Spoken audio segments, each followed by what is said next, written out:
হুজুর বলতেন, বাবারা সোনার পালা শেষ হয়ে গেছে, এখন আমলের পালাম, কাজের পালাম। বাবারা কাজ করে দেখা। সব শোনা হয়ে গেছে। হুজুর বলতেন এখন আমলের পালা, খালি শুনবে রাত দিন, জীবনভর খালি শুনে যাব। এক কান্দি শুনে এক কান্দি, এক কান্দি শুনে এক কান্দি বাকি, শোনা বেকার। শুনে যদি আমল না করি শোনাটা বেকার। এত ওয়াজ নসিহত হচ্ছে, আমরা শুনছি, আমল কেন করি না? আমল কেন করি না? তার অনেকগুলো কারণ আছে, অনেকগুলো কারণ আছে। একটা বড় কারণ হচ্ছে, আমার পূর্বে যে বক্তা সাহেব ওয়াজ করছিলেন আমি ঠিক চিনি না, নামও জানি না। যাই হোক, তিনি একটু ইশারা করেছেন। সবচেয়ে বড় কারণ হচ্ছে আমরা আমল কেন করি না, সবচেয়ে বড় কারণ হচ্ছে আমাদের হৃদয়, আমাদের কল্প, আমাদের অন্তর থেকে খাশিয়াতে রাহি, খোদার খৌফ, খোদার ভয় বলে জিনিসটা উঠে গেছে। ভয় না, আমরা আল্লাহকে ভয় করি না। মরণের, কবরের, আযাবের, গজবের, জাহান্নামের ভয় বলে জিনিসটা উঠে গেছে। কিন্তু আমাদের মধ্যে খোদার খৌফ থাকতো, খোদার ভয়, মরণের, কবরের, আযাবের, গজবের, জাহান্নামের ভয় থাকতো, আজকে আমি আমল না করে থাকতে পারতাম না, অন্যায় কাজ করতে পারতাম না। আমার ভয় কি করে পয়দা হবে? আমার রাসূল বলেন, তোমরা মওতকে স্মরণ করো, কবরকে ইয়াদ করো, যা সদা সর্বদা মওতের কথা স্মরণ হয়। আমি এখনই মরে যেতে পারি, এখনই মরে যেতে পারি, এখনই মরে যেতে পারি। কালকে দুপুরবেলায় আমাদের গোরস্থানে আমাদের একটা একটা করে টাটকা কবর হয়ে যেতে পারে। এইরূপ মওতকে যারা সদা সর্বদা স্মরণ করে, ওই লোকটা অন্যায় কাজ করতে পারে না।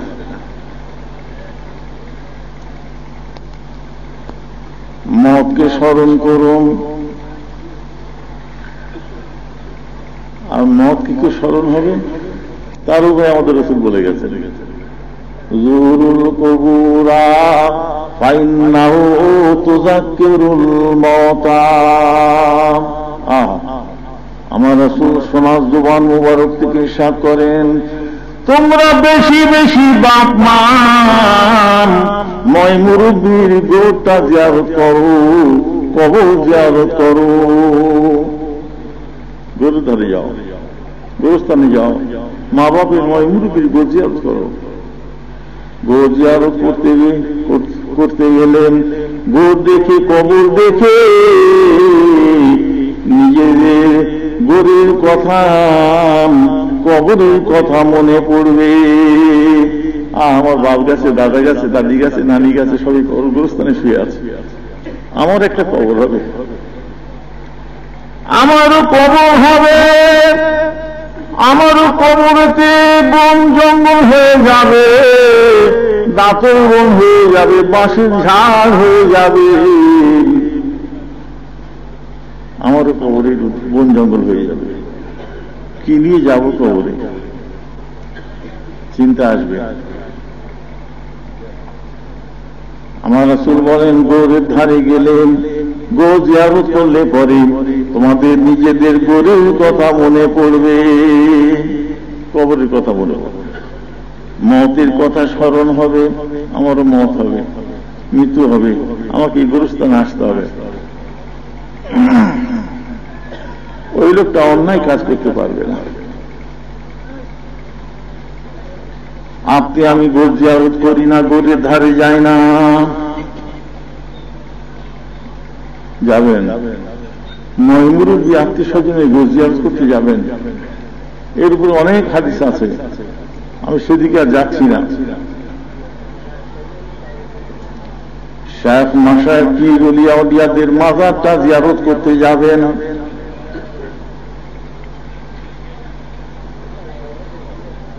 অনেকে আবার বলে শেখ মাশায়েখ পীর ওলিয়া আউলিয়াদের মাজার জিয়ারত উদ্দেশ্যে ভ্রমণ করাটা শিরক,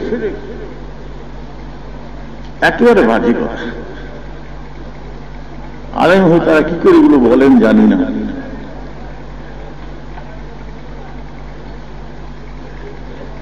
একটা দুর্বল দলিল দেয়, আল্লাহ নবী বলেছেন তোমরা 3টে মসজিদ ছাড়া কোন মসজিদে নামাজ পড়তে যেও না। লা তাশুদ্দুর রিহালা ইল্লা বিসালাসাতি মাসাজিদ, 3টে মসজিদে। মসজিদে নববীতে যদি নামাজ পড়ো, 1 রাকাত নামাজ পড়লে আল্লাহ তোমাদের নামায় আমলেতে 50,000 রাকাত নামাজের সওয়াবটা লিখে দেবেন। অত ওই মসজিদে যেও, বাইতুল মুকাদ্দাস, মসজিদ আকসা, ওইখানে নামাজ পড়তে যাবে, নামাজের জন্য ভ্রমণ করে যেও। ওখানে নামাজ পড়লে পরে তোমাদের নামায় আমলেতে 50,000 রাকাত নামাজের সওয়াব লিখে দেওয়া হবে। আর বাইতুল্লাহ শরীফ, খানা কাবা, বাইতুল্লাহ শরীফে নামাজ পড়তে যদি তোমরা যাও, নামাজের উদ্দেশ্যে ভ্রমণ করো, ঠিক আছে চলবে। তাহলে কি হবে?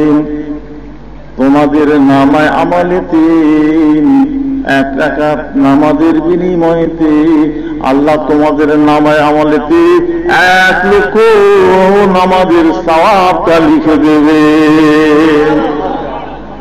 এই নামাজের কথা বলা হয়েছে। নামাজের উদ্দেশ্যে তোমরা অন্য কোন মসজিদে বেশি সওয়াব হবে, নেকি হবে বলে যেও না। ঘরের মসজিদ, গ্রামের মসজিদ, পাড়ার মসজিদকে ছেড়ে দিয়ে তুমি কলকাতার বড় মসজিদে নামাজ পড়তে যাবে, যেও না। সব মসজিদই সমান, সব মসজিদে একই রকম সওয়াব, কম বেশি নয়। তবে ওই 3টে মসজিদে সওয়াব বেশি। ওই 3টে মসজিদে নামাজ পড়ার উদ্দেশ্যে তোমরা সবর করতে পারো। নামাজ পড়া এই হাদিসটাকে গোর জিয়ারতে ছেঁকে দিয়েছে। গোর জিয়ারত করতে যাওয়া যাবে না, নামাজ পড়তে যাওয়া যাবে না, গোর জিয়ারত করতে যাওয়া যাবে না। কোথাকার কথা কোথা লাগিয়ে দিল। কিয়াস মাল ফারেক একদম মিলে না এর সাথে। যাক আমি আর ব্যাখ্যা করে বলবো না। এখানে গোর জিয়ারতের উদ্দেশ্যে বলা হয়েছে সফর করো না, এই নামাজের উদ্দেশ্যে সফর করো না অন্য কোন মসজিদে, 3টে মসজিদ ছাড়া। গোর জিয়ারতের কথা বলা হয়। এরা বলে গোর জিয়ারত করতে তাহলে যাওয়া যাবে না। আমার ভাইরান, 4 ইমামের এক ইমাম ইমামে শাফি রাহমাহুল্লাহ, জগৎ বিখ্যাত ইমাম, জগৎ বিখ্যাত আল্লামা। আরে বাপ বাপ, তার বিদ্যা বুদ্ধি জ্ঞান ধ্যানের কথা আপনাদের কি বলবো, বলি তো রাত কেটে যাবে। ইমাম শাফি রাহমাহুল্লাহ, স্বামী, জগৎ বিখ্যাত সুন্নিদের ফতোয়ার কিতাব স্বামীর মুকদ্দমাতে ইমাম শাফি একটা কল সুনালিও করে লেখা আছে। ইমাম শাফি বলেন, ইন্নী লাতাবারাকা বিআবি হানিফা ওয়াজিউ ইলা কবরিহি ফাইযা আরাযাত লি হাজাতুন সাল্লাইতু রাকাতাইন সাআলতু লিল্লাহি ইনদা কবরিহি ফাতুকদা শারিয়াম। ইমাম শাফি বলেন,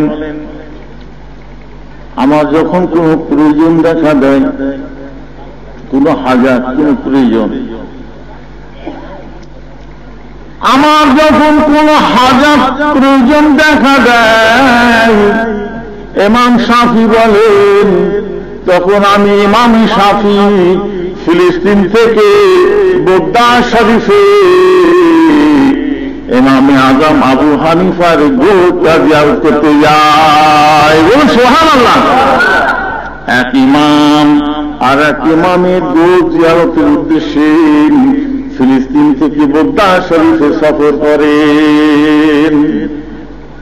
ও মাওলানা সাহেব, ইমাম শাফি চেয়ে বড় আলেম হয়ে গেছে। ইমাম শাফি কি শরীকি কাজ করলেন নাকি? ইমাম শাফি বলেন, আমার যখন কোন প্রয়োজন দেখা দেয়, আমি তখন ফিলিস্তিন থেকে বগদা শরীফে ইমামে আজম আবু হানিফার গোরটা জিয়ারত করতে যাই। ইমাম শাফি ফিলিস্তিন থেকে বগদা শরীফে ইমাম আজম আবু হানিফার মাজারের জন্য সফর করেন, গোর জিয়ারতের জন্য সফর করেন।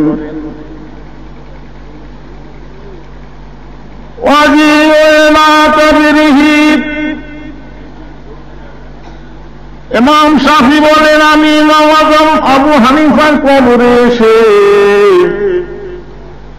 এক পাশে দাঁড়িয়ে 2 রাকাত নফল নামাজ পড়ি, আর নামাজটা ইমাম আজম আবু হানিফার মত অনুযায়ী পড়ি। রাফায়াদান করি না, আমি ইমাম আজম আবু হানিফার মত অনুযায়ী পড়ি, নামাজটা পড়ি। নামাজ পড়ে ইমামে আজম আবু হানিফার গোরের ধারে দাঁড়িয়ে ইমামে আজম আবু হানিফাকে ওসিলা করে আমি ইমাম শাফি আল্লাহর কাছে দোয়া চাই। ইমাম আজম আবু হানিফার ওসিলা করে দোয়া চাওয়ার সাথে সাথে আমার দোয়াটা তাড়াতাড়ি আল্লাহ দরবারে কবুল হয়ে যায়। ইমাম শাফির কল থেকে 3টে মসলা সাব্যস্ত হল। শেখ মাশায়েখ পীর ওলিয়া উলিয়াদের মাজার জিয়ারতের উদ্দেশ্যে ভ্রমণ করা সাব্যস্ত হয়। আর কি সাব্যস্ত? ইমাম শাফি বলেন, আমি ইমাম আজম আবু হানিফাকে ওসিলা করে দোয়া চাই। ওসিলা সাব্যস্ত হল। ওসিলা মানে সাব্যস্ত। আর কি সাব্যস্ত হল? শেখ মাশায়েখ পীর ওলিয়া উলিয়াদের মাজারে গিয়ে দোয়া চাইলে পরে দোয়াটা তাড়াতাড়ি আল্লাহ দরবারে কবুল হয়ে যায়। ইমাম শাফি বলেন, আমি ইমাম আজম আবু হানিফার গোরের ধারে গিয়ে যখন দোয়া চাই, আমার দোয়াটা তাড়াতাড়ি আল্লাহ দরবারে কবুল হয়ে যায়, আমার সমস্ত হাজতগুলো পূর্ণ হয়ে যায়। সুবহানাল্লাহ। যাবেন, কোনো দোষ নাই। তবে আপনারা এরকম ভাববেন না, কালকে বাড়ি গিয়ে বিবি সাহেবকে বলবেন, লোটা কম্বল বেঁধে দাও, কি খবর, কোথায় যাবে? আমি মাজারে মাজারে ঘুরবো। বম বম করে লোটা কম্বল নিয়ে মাজারে মাজারে ঘুরবেন, তা হবে না, আমি তা বলছি না। সংসার, ছেলে পেলে, বিবি, বাল বাচ্চা, কাজ কারবার, ব্যবসা বাণিজ্য সবকিছু বজায় রেখে অবসর টাইমে, ফুরসত টাইমে, ধান উঠে গেছে, কাজ কাম নাই, আপনি যদি একটুখানি খাজা সাহেবের দরবারে যেতে চান, যেতে পারেন। বাধ্যবাধক যেতেই হবে, গেলে ভালো, যেতে পারেন, বাধ্যবাধকতা নেই। কাজ কাম উঠে গেছে, হাতে কাজ নেই, বেকার আছেন, একটু আপনি সিরহান শরীফে যাচ্ছেন, একটু আজমি শরীফ মাজারি কালিয়ারি শরীফে চলে গেলেন। গরিব মানুষ অদ্ভুত যাওয়ার ক্ষমতা নেই,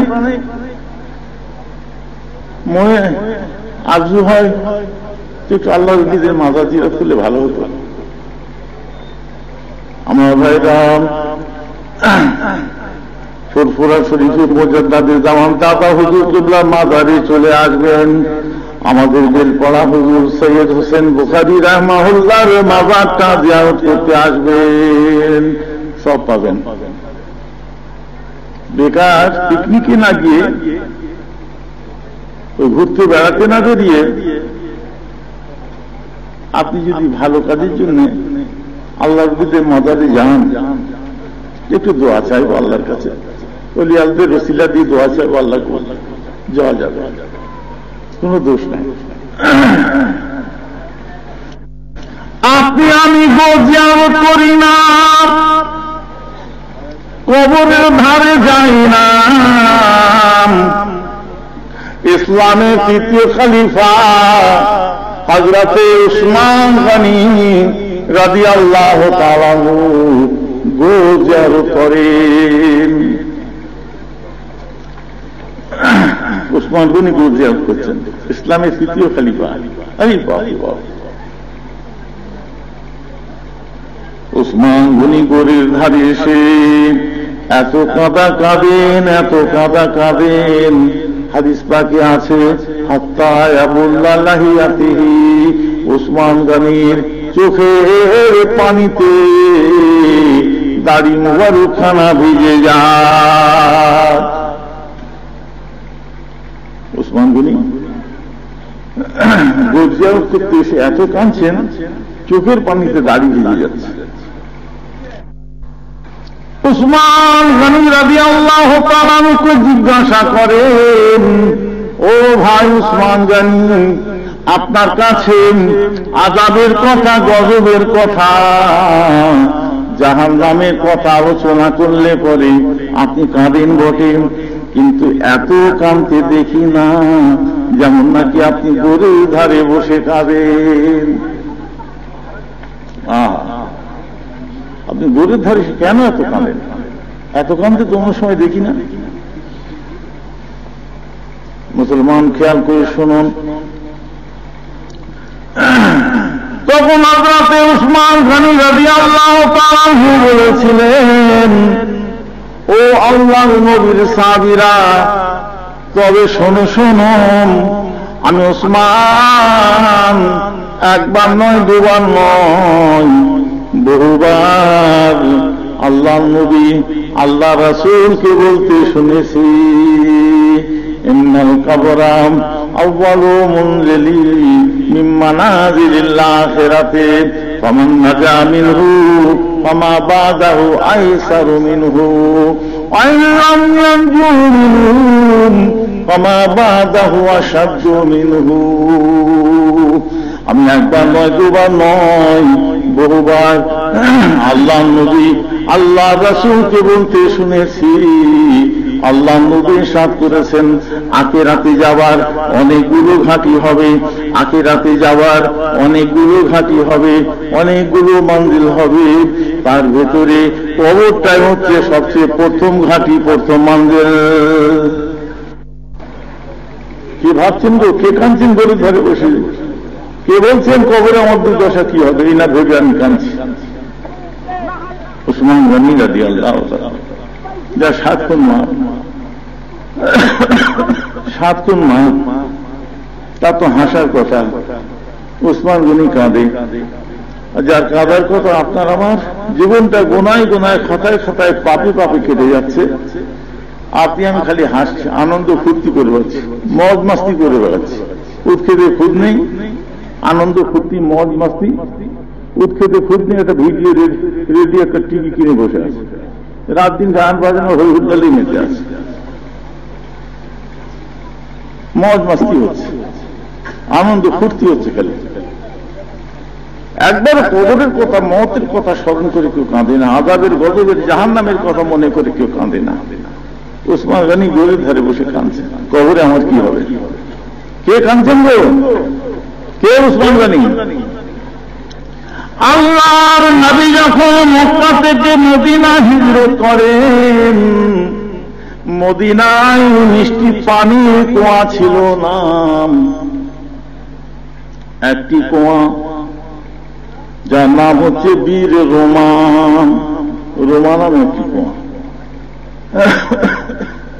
ওই কুয়ার পানিটা মিষ্টি ছিল, শিরিন পানি, মিষ্টি পানি। বাকি যতগুলো কুয়া ছিল সব খারি, নোনতা পানি, পান করার যোগ্য নয়। একটি কুয়ার পানি মিষ্টি, দুঃখের বিষয় ওই কুয়াটি একটা ইহুদির আন্ডারে ছিল, একটা ইহুদির দখলে ছিল।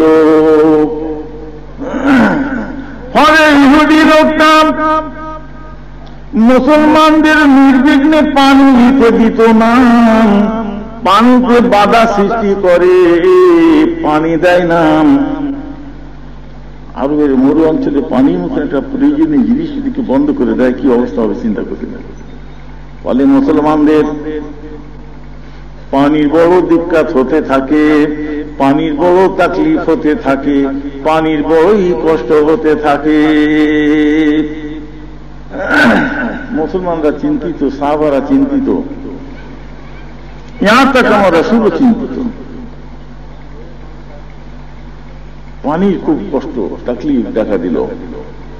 ইহুদি নির্বিঘ্নে পানি দিতে দেয় না, বাধা সৃষ্টি করে পানিতে। মুসলমানদের এইরূপ অবস্থা দেখে, দুর্দশা দেখে হযরতে উসমান গনি রাদিয়াল্লাহু তাআলা আনহু তখনকার আমলের 12,000 চাঁদির টাকা দিয়ে, অন্যরা হয়তো বেশি আছে, 12,000 চাঁদির টাকা দিয়ে ইহুদির কাছ থেকে রোমা নামে কুয়াটিকে খরিদ করে নিলেন। বলুন সুবহানাল্লাহ। কুয়াটিকে খরিদ করে তাকে নতুন করে খনন করে উসমান গনি রাদিয়াল্লাহু তাআলা কুয়াটিকে মুসলমানদের জন্য ওয়াকফ করে দিলেন। বলুন সুবহানাল্লাহ। কুয়াটা ওয়াকফ করে দিয়েছেন। জাতি ধর্ম নির্বিশেষে যে যত পারো পানি পান করো, পানিতে আর বাধা নাই। উসমান গনি ইহুদির কাছ থেকে কুয়া খরিদ করে কুয়াকে অফ করে দিয়েছেন, আর পানিতে কোনো বাধা নাই। ফলে মুসলমানদের পানির কষ্ট ঘুচে গেল, পানির কষ্ট মিটে গেল। একজন লোক ছুটতে ছুটতে ছুটতে ছুটতে আল্লাহ নবী আল্লাহ রাসূলকে গিয়ে বলেন, ইয়া রাসূলুল্লাহ, ইয়া হাবিবাল্লাহ, হুজুর গো, মদিনায় আর মুসলমানদের পানি কষ্ট হবে না, হবে না। কেননা উসমান গনি রাদিয়াল্লাহু তাআলা আনহু ইহুদির কাছ থেকে রোমা নামে কুয়াটিকে খরিদ করে তাকে খনন করে মুসলমানদের জন্য ওয়াকফ করে দিয়েছে। সংবাদটা আমার রাসূলকে গিয়ে দিলেন। আমার রাসূল সংবাদটি শোনার সাথে সাথে সোনার জুবান মুবারককে সাফ করেছিলেন, মান নাফারাম বীরে রোমাতাম ফালাহুল জান্নাহ, ফালাহুল জান্নাহ। যে ব্যক্তি ইহুদির কাছ থেকে রোমা নামে কুয়াটিকে খরিদ করে মুসলমানদের জন্য ওয়াকফ করে দিয়েছে, আল্লাহ তাআলা ওই ব্যক্তির জন্য জান্নাতুল ফেরদাউসকে রেজিস্ট্রি করে দিয়েছে। আল্লাহর জন্য জান্নাতুল ফেরদাউস রেজিস্ট্রি করে দিয়েছে। সে উসমান গনি গো জিয়ারত করেন, উসমান গনি গো জিয়ারত করেন। মুসলমান আমরা গরিব ধারে যায় না, গরিব ধারে বসে এত কাঁদা কাঁদেন, চোখের পানিতে দাড়ি মোবারক খানা ভিজে যায়, গোরের কথা স্মরণ করে কাঁদেন। আমার ভাইরাম, মা বাপ ময়নগুরুবীর গোটা জিয়ারত করুন, নিজের গোরের কথা মনে পড়বে, কবরের কথা মনে পড়বে, মতের কথা স্মরণ হবে। একই অবস্থা ইসলামের দ্বিতীয় খলিফা হযরতে ওমর ফারুক রাদিয়াল্লাহু তাআলা আনহু, ইসলামের দ্বিতীয় খলিফা, এক সময় বলেছিলেন, ওয়াল্লাহি লাউ আন্না লিতিলাল আরদি যাহাবান اقتديت به من عذاب الله عز وجل قبل أن أراه ওমর ফারুক বলেন, আল্লাহ যদি আমার জন্য আরবের বালিগুলোকে, আরবের মাটিগুলোকে আর কাঁকর পাথরগুলোকে স্বর্ণ করে দেন, সোনা করে দেন, আমি আল্লাহর কসম করে বলছি, আল্লাহ আযাব, আল্লাহর গজব, জাহান্নামের আগুন থেকে নাজাত পাওয়ার আশায় অত পরিমাণ সোনাকে আমি আল্লাহর রাস্তায় দান করে দিতাম। সুবহানাল্লাহ। মুসলমান 5টা কি 10টা টাকা মাদ্রাসা মক্তব মসজিদে দিতে হলে বুকটা চরচর করে ওঠে।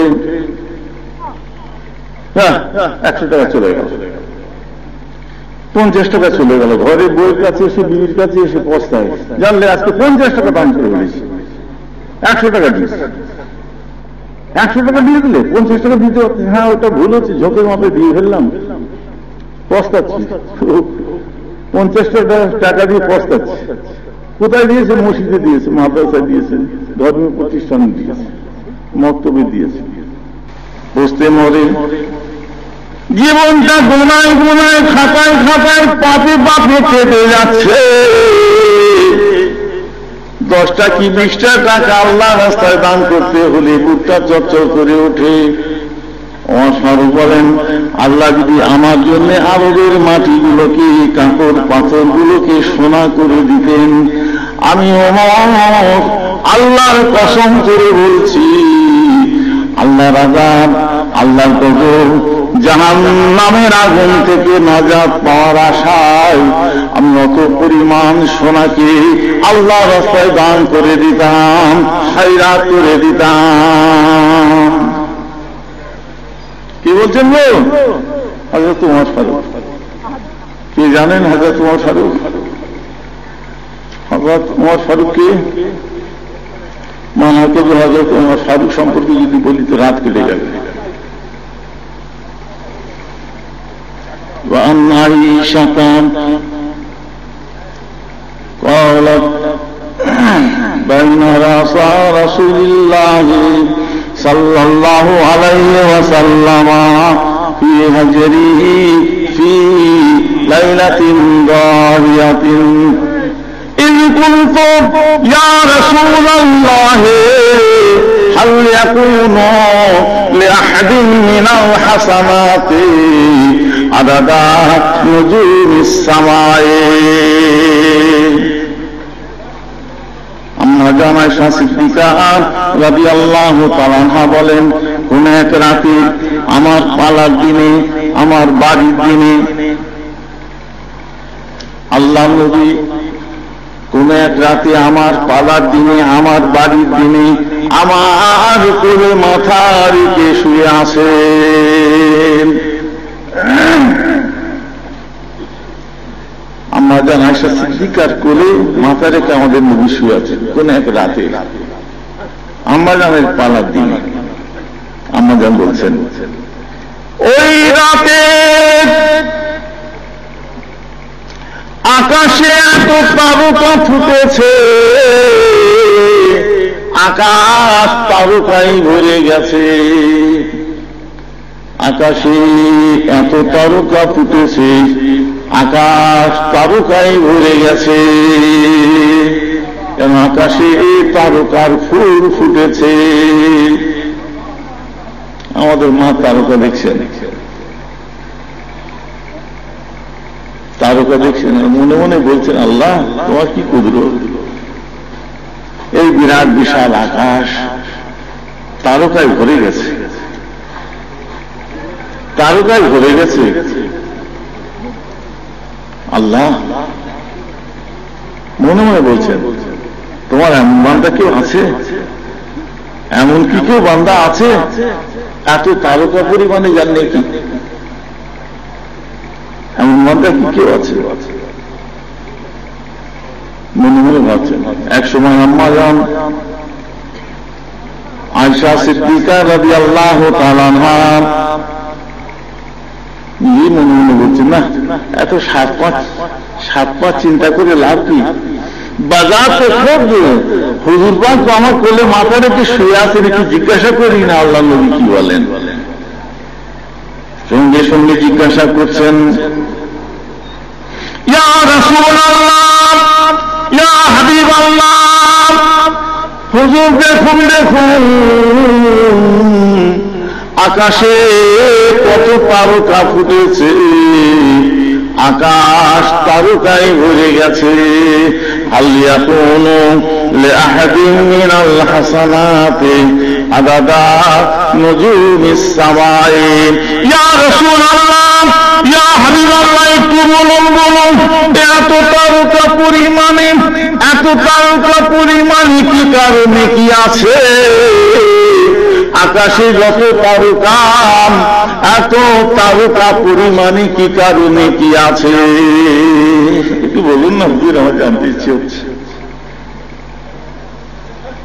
আমার ভাইরা, আল্লাহ নবী আল্লাহ রাসূল কোনো ভাবা চিন্তা না করে আম্মা জান আয়েশা সিদ্দিকা রাদিয়াল্লাহু তাআলা আনহা কোলে মাথা রেখে আল্লাহ নবী শুই শুই বলে দিয়েছিলেন, ও বিবি আয়েশা, তবে শোনো শোনো, কালা নাম ওমর, ও বিবি আয়েশা, তবে শোনো শোনো, এত তারকা পরিমাণে যদি কারো নেকি থাকে, এত তারকা পরিমাণে নেকি আল্লাহ তাআলা আমার ওই ওমর ফারুকের আমল আমাকে লিখে রেখেছে। এত তারকা পরিমাণে যদি কারো নেকি থাকে, আল্লাহ তাআলা এত তারকা পরিমাণে নেকি আমার ওই ওমরের নামায় আমলেতে লিখে রেখেছে। নেকি কোনো অভাব নাই। ওমর ফারুক কি বলছে জানেন? আল্লাহ যদি আমার জন্য আরবের মাটিগুলোকে সোনা করে দিতেন, আমি আল্লাহর কসম করে বলছি, আল্লাহ আযাব, আল্লাহ গজব, জাহান্নামের আগুন থেকে নাজাত পাওয়ার আশায় অত পরিমাণে সোনাকে আমি আল্লাহর রাস্তায় দান করে দিতাম। তার নেকির কোনো অভাব নেই। ওমর ফারুকের অন্তরে কি খোদার মরণের আযাবের গজবে, জাহান্নামের ভয়। মুসলমান আজ কোথায় আছি আমরা? ধরাকে সরাজ্ঞান করে বসে আছি। আমাদের মা কথাটা শুনলেন, আমাদের মা কথাটা শুনলেন, শুনে অবাক হয়ে গেলেন। উফ, ওমর ফারুকের এত নেকি, তাহলে আমার বাপের কত নেকি? অনেক ওয়াজ শুনেছেন, চট করে বলুন তো, আম্মা জান আয়েশা সিদ্দিকা রাদিয়াল্লাহু তাআলা আনহার পিতার নাম, বাপের নাম কি? বলুন না চট করে। মাশাআল্লাহ, দেখলেন সব জানেন আপনারা, সব জানা আছে। আম্মা জান আয়েশা সিদ্দিকা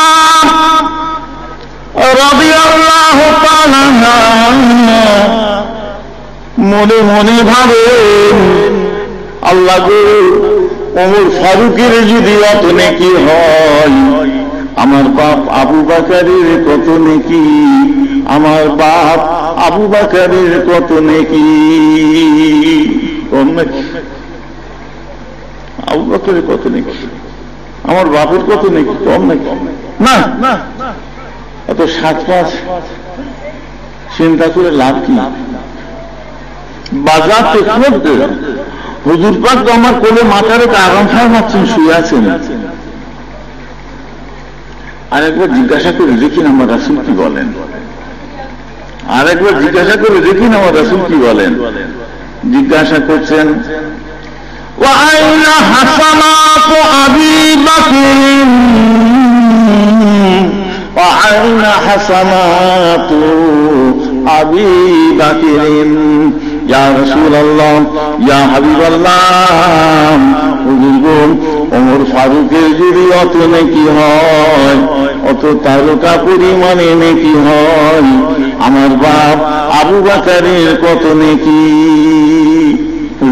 বলুন না, আমার বাপ আবু বকরের কথা নেই। আমার ভাইরা,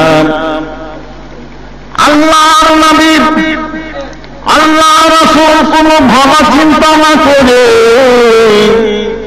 আম্মা জান আয়েশা সিদ্দিকা রাদিয়াল্লাহু তাআলা আনহার কোলে মাথা রেখে আল্লাহর নবী শুয়ে শুয়ে বলে দিয়েছিলেন, ও বিবি আয়েশা, ও বিবি আয়েশা, তবে শোনো শোনো, ইন্নামা জামিউ হাসানাতি উমর ওয়া হাসানাতিন ওয়াহিদাতিন মিন হাসানাতি আবি বকরিন। ও বিবি আয়েশা, তবে শোনো শোনো, ওমর ফারুকের অত তারকা পরিমাণে নাকি, ওমর ফারুকের অত তারকা পরিমাণে নাকি আমার আবু বকরের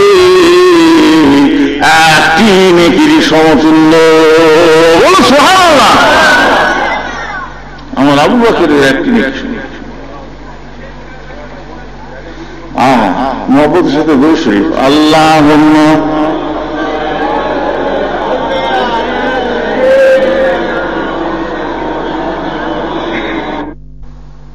আবু বকর সিদ্দিকের একটি নেকি সমতুল্য। আচ্ছা, এই কথার উপরে হযরত ওমর ফারুক কি সন্তুষ্ট ছিলেন, খুশি ছিলেন?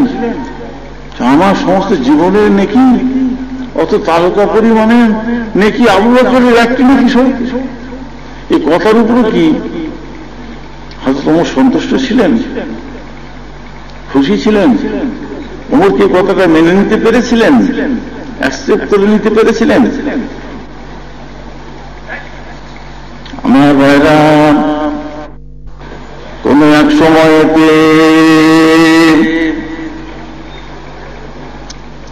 আল্লাহ নবীর কতগুলো সাহাবী হযরত আবু বকরের ওফাতের পরে, ইন্তেকালের পরে আল্লাহ নবীর কতগুলো সাহাবী আবু বকর সম্পর্কে আলোচনা করছেন। আবু বকর সম্পর্কে, আবু বকরের ইন্তেকালের পরে কতগুলো সাহাবী এক জায়গায় বসে আবু বকর সম্পর্কে আলোচনা হচ্ছে। আবু বকরের আল্লাহ প্রেম, নবী প্রেম, তার ইসাদ, তার ত্যাগ, তার কোরবানি, আবু বকরের কথা আলোচনা হচ্ছে। এক একজন এক এক রকম কথা সব বলছেন আবু বকর সম্পর্কে। আর ওই দূরে এক পাশে হযরতে ওমর ফারুক রাদিয়াল্লাহু তাআলা আনহু যুক্তি মেরে বসে শুনছেন। সবাই বসে আলোচনা করছে, উনি ওই দূরে বসে শুনছেন আর ঝরঝর করে কাঁদছেন, ঝরঝর করে কাঁদছেন, চোখের পানিতে দাড়ি মুবারকটা ভিজে যায়। কাঁদতে কাঁদতে চোখ ভরা পানি নিয়ে ওমর ফারুক রাদিয়াল্লাহু তাআলা আনহু আল্লাহ নবীর সাহাবীদের বলেছিলেন, ও আল্লাহ নবীর সাহাবীরা, আজকে তোমরা আমার দহলিজে, আমার বৈঠকখানায় বসে, দালানে বসে আবু বকর সম্পর্কে আলোচনা করছো। আমি কিছু বলি, আমার কাছ থেকে শোনো, আমার কাছ থেকে শোনো। ওমর ফারুক ঘটনা শোনাচ্ছেন, আল্লাহর নবী যখন মক্কা থেকে মদিনা হিজরত করেন, কাকে সাথী সঙ্গী করেছিলেন বলুন না? হ্যাঁ, আল্লাহ নবী যখন মক্কা থেকে মদিনা হিজরত করেন, কাকে সাথী সঙ্গী করেছিলেন? আবু বকর সিদ্দিক। আল্লাহর নবী যখন মক্কা থেকে মদিনা হিজরত করেন, আল্লাহ নবী একমাত্র আবু বকর সিদ্দিককে তার সাথী সঙ্গী করেন। কোথায় গিয়েছিলেন বলুন? মদিনা যাওয়ার আগে সুর পাহাড়ের গুহা জানেন, খেয়াল হয়ে যায়। সুর পাহাড়ের গুহায় যান, কদিন ছিলেন? 3 রাত 3 দিন।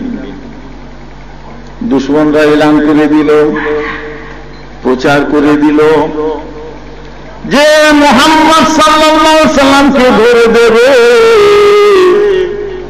200 লাল দেওয়া হবে, পুরস্কার দেওয়া হবে। ফলে চতুর্দিকে তল্লাশি চলছে। আর আল্লাহ নবী আবু বকর সিদ্দিককে সাথে নিয়ে সুর পাহাড়ের গুহার ভিতরে লুকিয়ে আছেন। হযরত ওমর ফারুক বলেন, আল্লাহ নবী যখন ওই সুর পাহাড়ের গুহার ভিতরে প্রবেশ করার ইচ্ছা করেন, আবু বকর সিদ্দিক রাদিয়াল্লাহু তাআলা আনহু আমার রাসূলকে বাধা দিয়ে বলেন, ইয়া রাসূলুল্লাহ, ইয়া হাবিবাল্লাহ, হুজুর গো, আমি আবু বকর, আমার মা বাবা আপনার উপরে কুরবান হয়ে যায়। হুজুর গো, আমি আপনাকে আগে গুহার ভিতরে যেতে দেব না। হুজুর গো, আপনাকে আগে যেতে দেব না। হুজুর, আমার ভয় হয় যদি গুহার ভিতরে কোনো বিষাক্ত জন্তু থাকে আপনাকে দংশন করে দেবে, আপনাকে কামড়ে দেবে।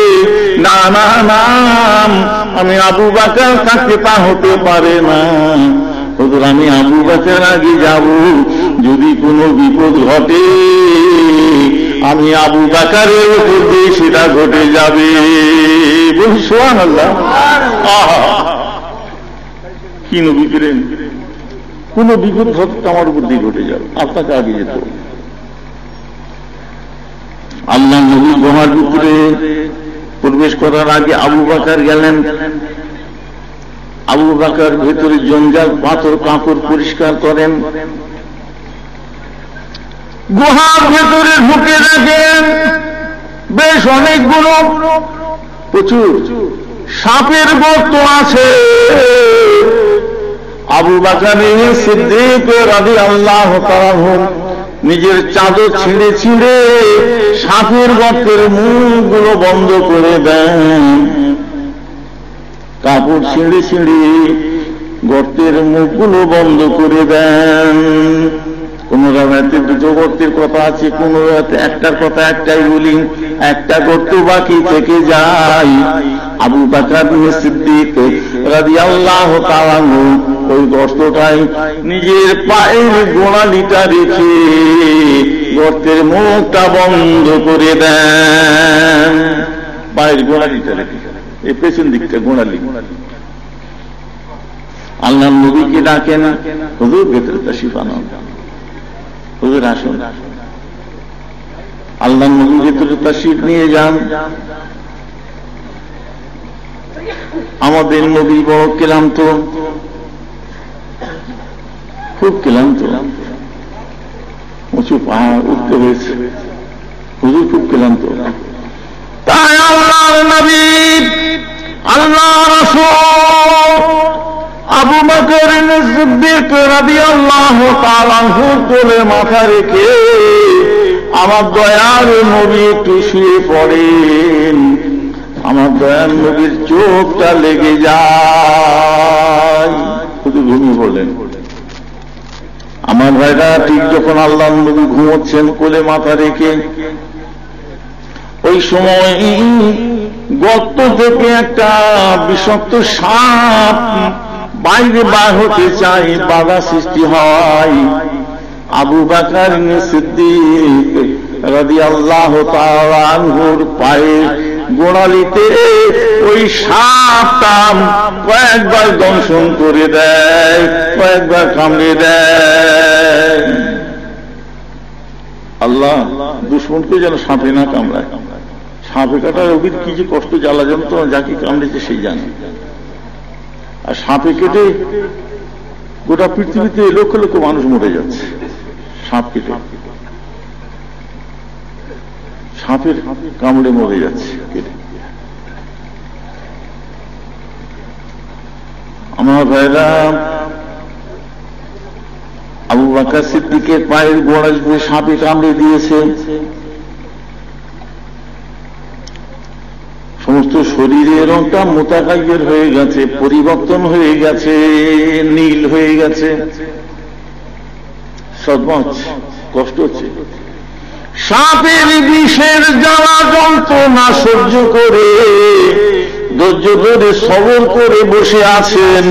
এই না ভেবে যদি নড়াচড়া করি, আমার দয়াল নবী একটু ঘুমোচ্ছেন, আমার দয়াল নবীর ঘুমটা ভেঙে যাবে। বলুন সুবহানাল্লাহ। নড়াচড়া করলে হুজুরের ঘুম ভেঙে যাবে। এই ধৈর্য ধরে সবর করে বসে আছেন।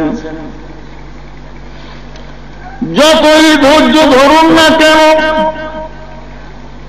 সহ্য করুন না কেন, সাপের কাটার একটা সদমা তো আছে, কষ্ট হচ্ছে, একটা সদমা হচ্ছে ভেতরে। সদমার চোটে, কষ্টের চোটে, বিষের জ্বালা যন্ত্রণার চোটে আবু বকর সিদ্দিক রাদিয়াল্লাহু তাআলা নূর চোখে পানি এসে গেছে, দু চোখে পানি, তবু চুপচাপ বসে আছে। এই না ভেবে যদি নড়াচড়া করি হুজুরের ঘুমটা ভেঙে যাবে। ফাসাকাতাত দুমুহুম আলা ওয়াজহি রাসূলিল্লাহ সাল্লাল্লাহু আলাইহি ওয়াসাল্লাম। মালাকা ইয়া আবা বকর, মালাকা ইয়া আবা বকর। আবু বকর সিদ্দিকের চোখের একটু পানি আমার রাসূল পাকের কপাল মুবারকে পড়ে গেছে, আমার রাসূলের ঘুমটা ভেঙে গেছে। ও আবু বকর, তুমি কেন কাঁদো? ও আবু বকর, তোমার চোখে কেন পানি? ও আবু বকর, তোমার শরীরের রংটা পরিবর্তন হয়ে গেছে। ও আবু বকর, তুমি কেন কাঁদো বলো? তোমার চোখে পানি কেন বলো? তখন আবু বকর সিদ্দিক বলেছিলেন, ইয়া রাসূলুল্লাহ, ইয়া হাবিবাল্লাহ, লুদিতু ফিদাকা আবি ওয়া উম্মি। হুজুর গো, আপনার উপরে আমার মা বাপ কুরবান হয়ে যান। হুজুর গো, যখন আপনি আমার কোলে মাথা রেখে ঘুমোচ্ছিলেন, গত থেকে একটা সাপ পার হয়ে আমার পায়ের গোড়ালিতে কামড়ে দিয়েছে। হুজুর, আমাকে সাপে কেটেছে। হুজুর, আমি নড়াচড়া করি নাই। এই না ভেবে যদি নড়াচড়া করি হুজুরের ঘুমটা ভেঙে যাবে। হুজুর, আমাকে সাপে কামড়ে দিয়েছে। আবু বকর, তোমাকে সাপে কামড়েছে? তুমি কিছুই সাড়া দাওনি, চুপচাপ বসে আছো, আমাকে বলনি কেন, জাগাওনি কেন? হুজুর, আমি এটা গাওয়ারা মনে করিনি, এটা ভালো মনে করি না, আমার জন্য আপনার ঘুমটা নষ্ট না। আপনি ঘুমোচ্ছিলেন। আমার ভাইরা, আমার রাসূল পাক একটু মুখের লালা আগুনে করে, একটু মুখের লালা লোয়াবে ধান, মুখের থুতু লালা আগুনে করে নিয়ে আবু বকর সিদ্দিক রাদিয়াল্লাহু তাআলা আনহুর পায়ের গোড়ালি সাপে কাটা ক্ষত স্থানেতে লাগিয়ে দিলেন। আমার ভাইরা, আমার রাসূল পাকের মুখের লালা থুতু লাগার সাথে সাথে আবু বকর সিদ্দিক রাদিয়াল্লাহু তাআলা আনহুর শরীরের সাপের বিষটা পানি হয়ে গেল। বিষ পানি। ঘটনাটা কি শোনাচ্ছে গো? ওমর ফারুক ওনার বৈঠকখানায় কতগুলো লোক সাহাবা মিলে আবু বকর সম্পর্কে আলোচনা করছিলেন, তো ওমর ফারুক ঘটনাটা শোনালেন। ঘটনাটা শুনিয়ে দেখুন, ওমর ফারুক স্বীকার করে নিচ্ছেন, আমার সমস্ত জীবনের নেকি তারকা পরিমাণে, আকাশে যত তারকা পরিমাণে নেকি আবু বকরের এক নেকি সমতুল্য। হুজুর বললেন, এই কথার উপরে ওমর সন্তুষ্ট ছিলেন কিনা, খুশি ছিলেন কিনা, একমত কিনা? ওমর ফারুক তখন বলেছিলেন,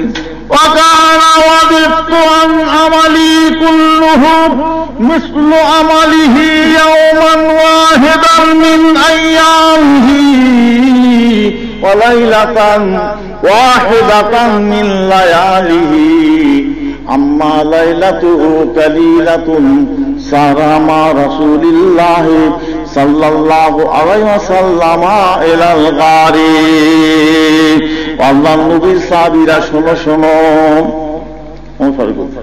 ও আল্লাহর নবীর সাহাবীরা তবে শোনো শোনো, আমি উমরের সমস্ত জীবনের নেকি, আমি উমরের সমস্ত জীবনের নেকি অত তারকা পরিমাণে নেকি। আর আবু বকর আল্লাহর নবীকে নিয়ে সুর পাহাড়ের গুহায় 3 রাত 3 দিন ছিলেন, আমার সমস্ত জীবনের নেকি অত তারকা পরিমাণে নেকি। আর আবু বকরের ওই 3টে রাতের একটা রাত কিংবা 3টে দিনের একটা দিনের নেকি সমতুল্য হতে পারবে না। বল সুবহানাল্লাহ। আমার জীবনের নেকি অত তারকা পরিমাণে নেকি। আর আল্লাহর নবী কিলি আবু বকর সুর পাহাড়ের গুহায় 3 রাত 3 দিন ছিলেন, ওই 3টে রাতের একটা রাত কিংবা 3টে দিনের একটা দিনের নেকি সমতুল্য হতে পারবে না।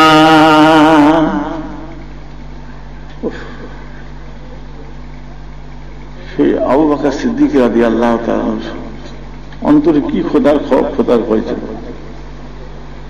ওমর ফারুক স্বীকার করে নিলেন। হযরত ওমর ফারুক বলেন, কোন এক সময় আমার কাছে প্রচুর মাল আছে, প্রচুর মাল। মনে মনে ভাবেন, বলেন মনে মনে, আল্লাহ আমার কাছে এই সময় প্রচুর মাল ধন্যবাদ আছে, আবু বকরের কাছে কিছু নাই। এই সময় যদি আল্লাহ আমাকে একটু কিছু দামি কথা বলতেন, আমি এত দিতাম, আবু বকরের কাছে অত নয়, আবু বকর দিতে পারত না, ফলে আমার দানের নাকি আবু বকরের চাইতে বেশি হয়ে যেত। এটা সুবর্ণ সুযোগ, ওই আল্লাহ নবী চাচ্ছেন না তো। দেখছেন সাহাবাদের হালত, हम तो देने के लिए तैयार है, कोई लेने वाला नहीं, जलवाए तो मौजूद है, मुसाही नहीं।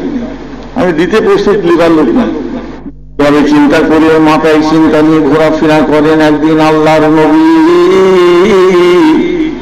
সাহাবাদের হাত দিয়ে বলেন, ও আমার সাহাবারা, তোমরা কিছু দান করো, দান করো। আমার দিনের জন্য, ধর্মের জন্য কিছু, আল্লাহ রাসূলের জন্য, ইসলামের জন্য কিছু দান করো, আমার অর্থ প্রয়োজন হয়েছে। তোমরা দান করো, দান করো। দানিতে নেকি আছে, সওয়াব আছে, বরকত আছে।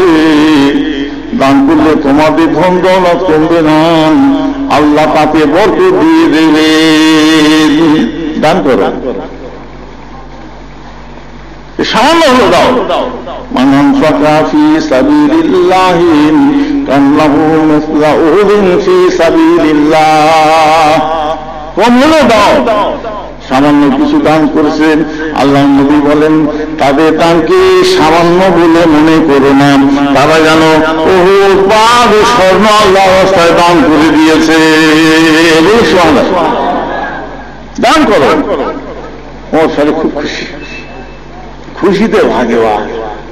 এই তো এই সুযোগটাই তো খুঁজছিলাম, আবু বকর এইবার তোমাকে হারিয়ে দেবো। সব কাজে আবু বকর এগিয়ে আছে, আবু বকরকে হারানো যায় না। সব নেকিতে, আমলেতে, ইবাদতে, বন্দেগীতে, সবেতে আবু বকর সবসময় এগিয়ে আছে। হযরত ওমর ফারুক রাদিয়াল্লাহু তাআলা আল্লাহ নবীর দরবারে আসেন।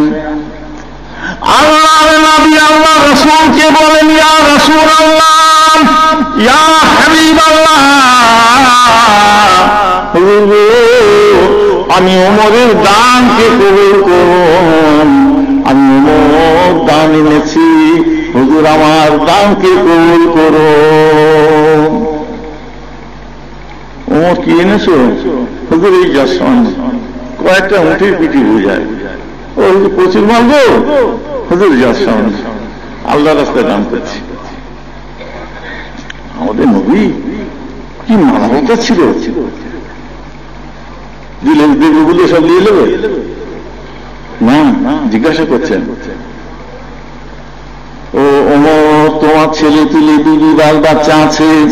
বাল বাচ্চার চিন্তা করছেন আমাদের নবী, বাল বাচ্চা চিন্তা করছেন। ও তোমার ছেলে পিলে বিবি বাল বাচ্চা আছে, তোমার আহেল আছে, তুমি তোমার আহেলের জন্য, ওই ছেলে পিলে বিবি বাল বাচ্চার জন্য অমুক তুমি ঘরে কি রেখে এসেছো বলো। অমুক বললেন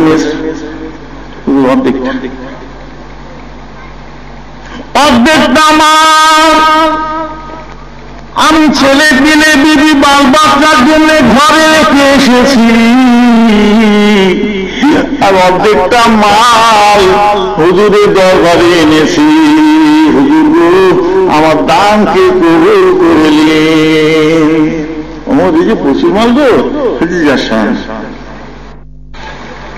সাহাবারা নিজ নিজ আওকাত অনুযায়ী দান আনছে, গরিবের গরিব না, যে যেমন পাচ্ছে আনছে।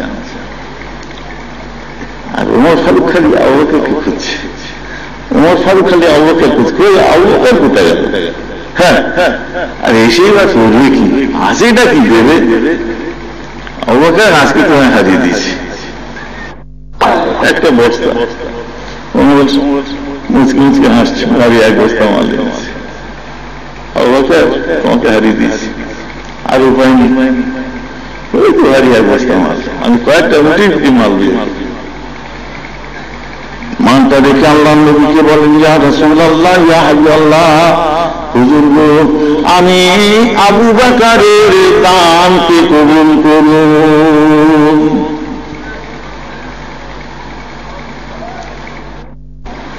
ঠিক ওইরূপ আল্লাহ নবী আবু বকর সিদ্দিক রাদিয়াল্লাহু তাআলা আনহুকে জিজ্ঞাসা করেন, ও আবু বকর, তোমার ঘরেতে তোমার বুড়ো বাপ আবু কুহাফা আছে। আবু বকর, তোমার ঘরে তোমার মেয়ে আসমা আছে। ও আবু বকর, তুমি তোমার ছেলে পিলে বিবি বাল বাচ্চার জন্য আর ওই বুড়ো বাপটার জন্য ঘরে কি রেখে এসেছো বলো, ঘরে কি রেখে এসেছো বলো। আশিকে রাসূল আবু বকর সিদ্দিক তখন বলেছিলেন, ইয়া রাসূলুল্লাহ, ইয়া হাবিবাল্লাহ, আমার ঘরে সামান্য গম ছিল, জব, গুড়, খুরমা, খেজুর ছিল, কয়েকটা দিনার, দিরহাম, হুজুর ঘটি বাটি থালা বাসন, হুজুর গোসল সুতোটা, এমনকি ঘরে যা কিছু ছিল হুজুর আমি উজাড় করে বস্তায় ধরে আল্লাহ নবী দরবারে হাজির করে দিয়েছি। ও আবু কাইতুল্লাহুল্লাহু ওয়া রাসূলুহু, আর ওই বুড়ো বাচ্চার জন্য, আর ওই বিবি বাল বাচ্চার জন্য আমি আবু বকর আল্লাহ আল্লাহ রাসূলকে রেখে এসেছি। তাদের জন্য আমার আমি তাদের জন্য আমার আল্লাহ এবং আল্লাহ রাসূলকে রেখে এসেছি। ওদের জন্য আমার আল্লাহ আল্লাহ রাসূল আছেন।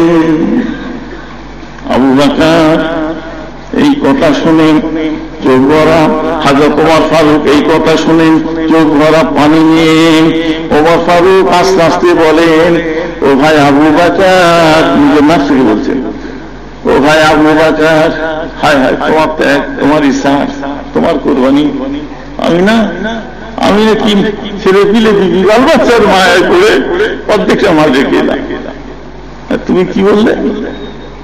সব উজাড় করে আমি দিয়ে দিচ্ছি, আর ওদের জন্য আমার আল্লাহ আল্লাহ রাসূল আছে।